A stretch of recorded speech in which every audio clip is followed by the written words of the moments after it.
Why was Martin Berkham's approach over a decade when he came out with it so revolutionary, and why do we almost need a return of it today? Hey, everybody, it's Jason Blaha here with Jason Blaha Strength and Fitness. And I thought I would chat with you guys and gals a little bit about this today.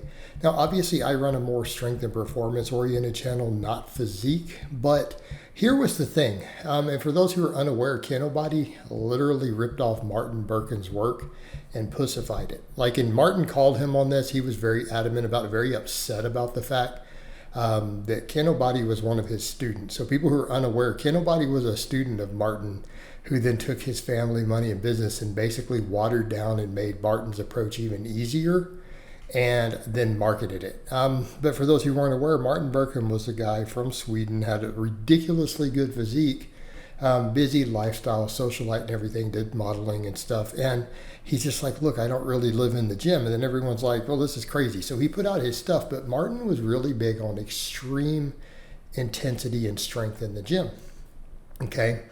So it's understandable that he had a great physique, and he did that with, strict diet adherence. And so what people need to understand, everyone today, we've seen this massive trend of, more volume, more isolation, more machines, more pump work, right?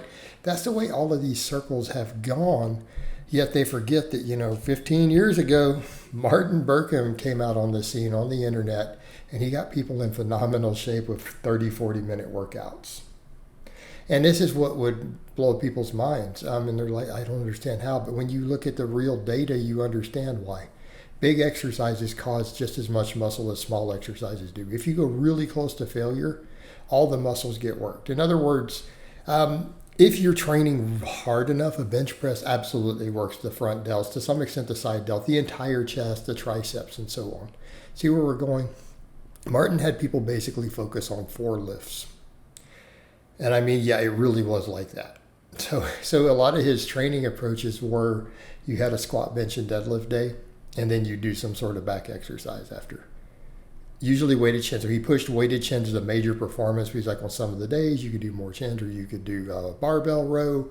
And he's like, if you really at the end feel like you really have time and energy, you can do. And he would be like, you could do 2 sets of curls, or 2 sets of calf raises, or 2 sets for your triceps, right? And essentially, though, his workouts were like 6 sets. You came in and did 6 sets and went home. And I really do mean that. And it worked. And people are like, yeah, that's ridiculous. Till you realize what it was.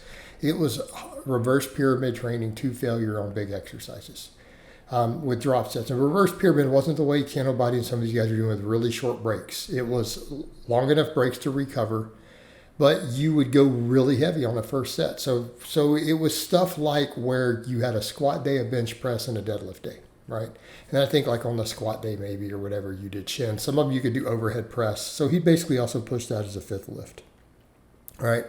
And then like another one of the days you could do rows, as a secondary exercise. But it was always that primary exercise. But he really pushed the squat, bench, deadlift, and weighted chin. And he's like, look, that's really all you need to build muscle and build a physique. You don't need anything else. Just get really strong at them. And he did mean that. He meant really strong. People are saying, for 20 sets. No, it was 3 sets once a week. Okay, so and it worked. It worked, and he created quite a big stir because people actually got results doing it. They got results doing it. Coming in doing really almost full body type workouts 3 days a week, doing the big exercises once a week, but they were drop sets. So let's say, just give you an example. Let's say he wanted you to do about 4 to 6 reps, or even like a low max 1 or 2 reps or whatever. Your first set, really, really heavy. You would drop the weight down to a reasonable level, and you would do like another 4 to 6 reps to failure. And then you drop weight again, and it would be something like, somewhere 7 to 10 reps or whatever to failure, or to very, very, very close to failure. Okay? Now, that doesn't take long. You look at that and go, wait a minute, how long does it take on a squat? People excessively warm up too, by the way. I don't do excessive warm-ups. Even if I'm going to deadlift 600 pounds, it's 5 minutes to warm up for that. And that's what he would have people do. So you would come in, so give an example. Let's say your 4 rep max on the squat was 405. You do 4 reps. You strip down to 3 plates. Do whatever, like 6 reps, whatever you could do. Strip down to 2 plates and then do another set. Then you go to the next exercise. You guys see where we're going? That's only about 10 minutes. It's about 10, 12 minutes per exercise. Then you go do the next one. So let's say you did squats and chins that day. You do the same thing on weighted chins. And he wanted you to just get really, really, really strong at that top set. And then the other stuff was the lighter back down work that was still pushed really hard. But it's 3 sets. And people say, well, there's no way he had arm. Well, he did. He would do bench press the same way. He's like, why? Bench press builds pecs and triceps. It builds everything. What's the problem? And he was always like, look, you can do some isolation at the end if you have time. But he was only like 2 sets and go home. So he's like, if you want, you can come behind it and occasionally you could pick something. You could pick curls or tricep press downs or calf raises, right? Do 2 sets to failure and go home for higher reps. Done. So if you'd go from like your 6 sets up to maybe 8 sets of, 1 isolation for two sets to failure, you could just pick one. Or you could rotate them through the week. So, the workouts were literally like that. And they worked. And he got people jacked and strong. But here's the other thing. He pushed, we don't need to do, to get lean, he's like, you don't technically need a bunch of cardio and stuff. He's like, just cut your diet in. He had everyone intermittent fast.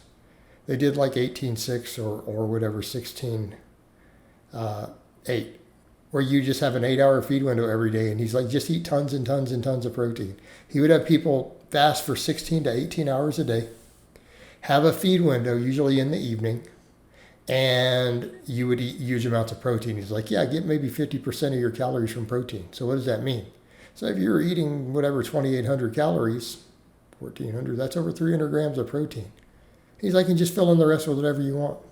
And it worked. And he got people lean and jacked without living in the gym.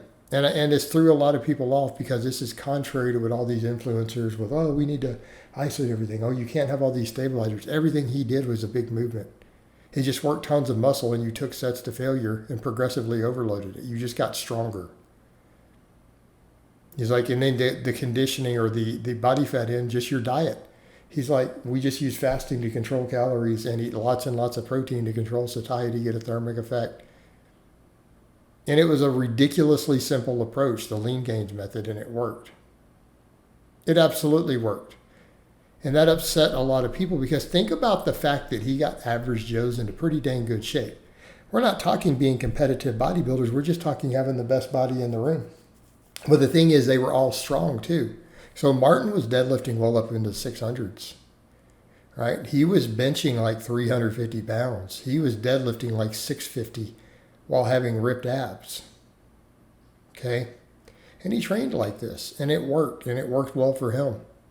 And he didn't live in the gym, and that's, again, a lot of people couldn't handle that. And I'm not saying this is great for athleticism because we need conditioning and work capacity, but as far as just getting a really good body, it was extremely effective. And it got people the bodies that most people absolutely desire, who's not super hardcore about being a fitness enthusiast. It got them the bodies they wanted by just training really hard and getting in and out of the gym and just picking the really big exercises. Man, and it really upset a lot of people in the industry.